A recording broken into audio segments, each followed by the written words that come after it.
there guys, gals, and non-binary pals, GM Potter here.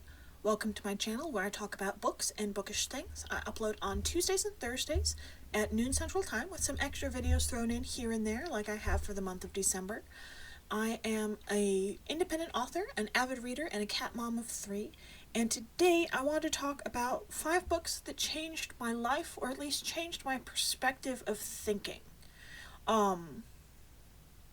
And these aren't necessarily good books. These aren't necessarily books that I want to keep reading or read again. 2 of them I do not own copies of. 3 of them I do. So let's get into it.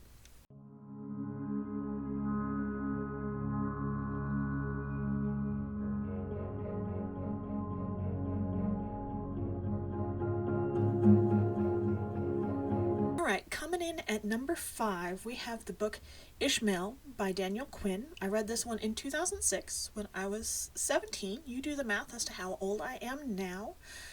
This one is, on the surface level, it's about a talking gorilla, but it's really about so much more than that. It's about returning to a simpler state and breaking things down to a simple level, and that is one of the criticisms of this book, is the primitivism of it, that it's always white people seeking to circle back to a more simple time and never people of color, and like it has the philosophy on which this book is built does have some problems. I'm not going to deny that, but to my 17-year-old brain,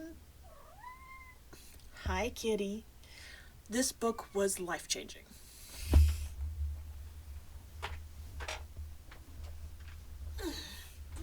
This book was life-changing, and it gave me so much to think about on how I view religion and philosophy and other people in the world and how I relate to them and all that good stuff. So that's the number 5 book.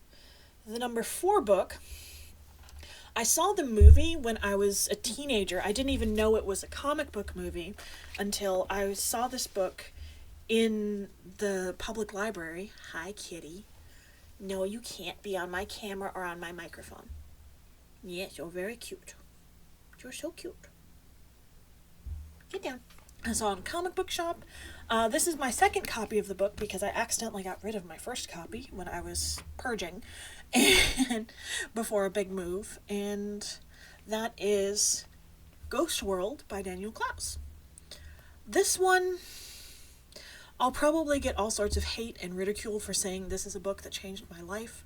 The movie changed my way of thinking, and the book just dives so much deeper into it that it's, to me at least, this book is about the trials and tribulations of growing up and of realizing at some point you do have to put childish things away. Just everything comes to an end. And this book has heartbreaking moments. It has moments where our main character, Enid, doesn't think things through and doesn't concern herself with how she hurts them, and in the end, she leaves because she can't fix it. Some things are not fixable. Like, you can't sit there and stay there and put the pieces back together. Sometimes you just have to move on, and that involves literally moving on. I read this book the first time as a book when I was going through a breakup with my ex, who's an ex for a reason. And this book kind of, in a weird way, showed me that it's okay that things end. That sometimes things were messed up and they should end. And you should walk away because it's not good for you. It's not good for you. In this book, I could have been projecting when I read it the first time, but I still see these things and feel these things when I go back and read it again. I'm sorry if you can hear that. My cat is eating in this room. He's very loud. But this book changed my perspective on letting go, and that it was okay to let things go.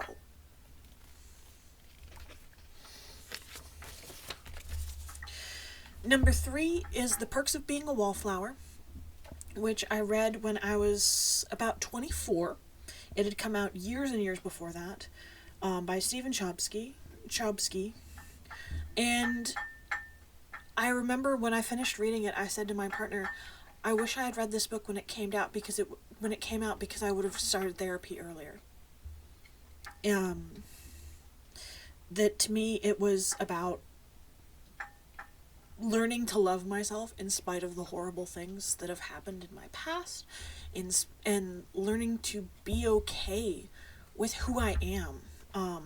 A wallflower, of course, being a person who remains unnoticed at events, particularly a woman at a dance. And there's a quote in this book: we accept the kind of love we think we deserve. And this book gets shit on for being hipster swill. And on some levels, yeah, it's angsty, it's teeny. And if you don't get anything from this book, that's fine. This one is very hipstery. It's very a moment in time of teen angst. And for whatever reason, it still resonated with me at 24. Maybe because I was an especially angsty teen. I don't know. I don't really remember. But this one changed my perspective on loving myself and allowing myself to love myself. Number 2 is one that I do have a copy of, and that is How to Keep House While Drowning: A Gentle Approach to Cleaning and Organizing by Casey Davis, LPC.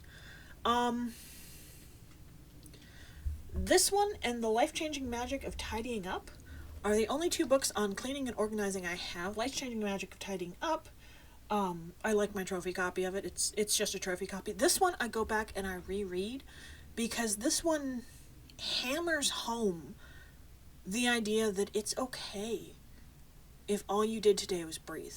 You can do the dishes tomorrow. You can do the laundry tomorrow.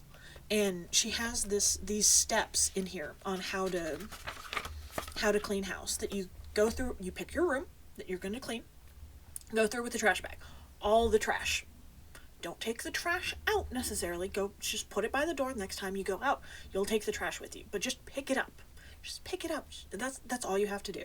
Dishes. Go around the room. Gather all the dirty dishes. We're not going to wash the dishes right now. We're going to put them in the sink or in the dishwasher or whatever.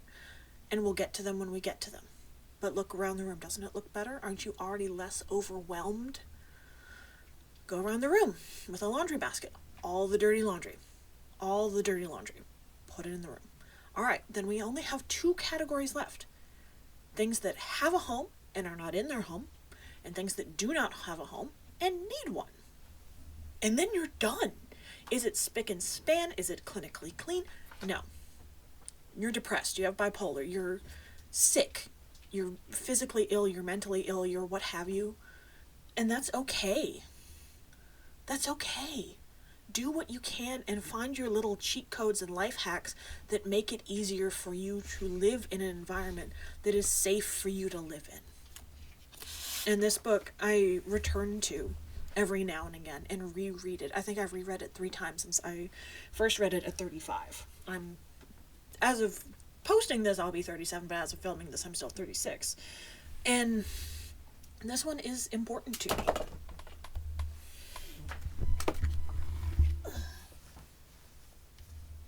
This one is just, it's important to me. It's got important lessons and wisdom in it. And that's the number 2 book that changed my life. And then the number 1 book that changed my life, changed my way of thinking, changed who I wanted to be as a person when I grew up. In that moment, I read it when I was 13. I will not be doing a full review on it because I did a full review on it last winter, and that is Sir Gawain and the Green Knight. This book made me realize who I wanted to be as a person. It taught me more about integrity than the Scouts, than the church, than anything else ever could. It taught me more about integrity than any other morality outlet that I've ever come across. Because, spoilers for the book, the movie does the story a disservice in not finishing it. I finally watched the movie, and I was enraged because it doesn't finish the story. Like, you don't get the twist. Like, it's frustrating. Anyway,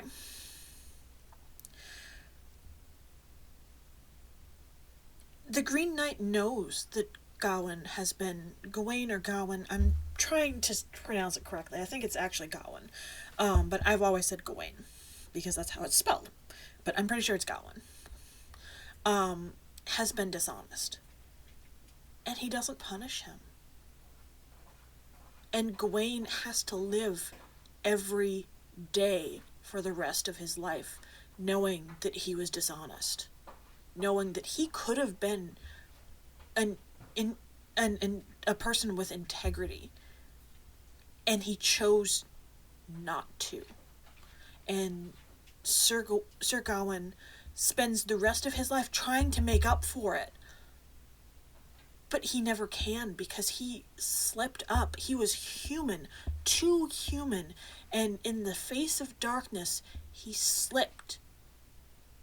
And he spends the rest of his days trying to make up for it. And this story is a cautionary tale, of course. It's told in epic poetry, which this book also inspired a love of poetry that hasn't left. And it resonated with me for the kind of person I wanted to be. I wanted to be honest at all times, even if it's hurtful. I wanted to be honest, even if it hurts me. That self-preservation isn't the goal. Integrity is the goal. And it moved something in little 13-year-old me's brain. Like, I got this as a birthday present when I turned 13. And I read it, and I loved it, and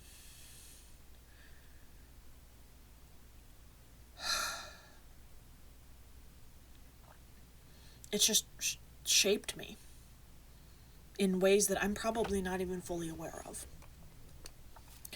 So those are the 5 books that changed my life, or changed my perspective on life, or my way of thinking.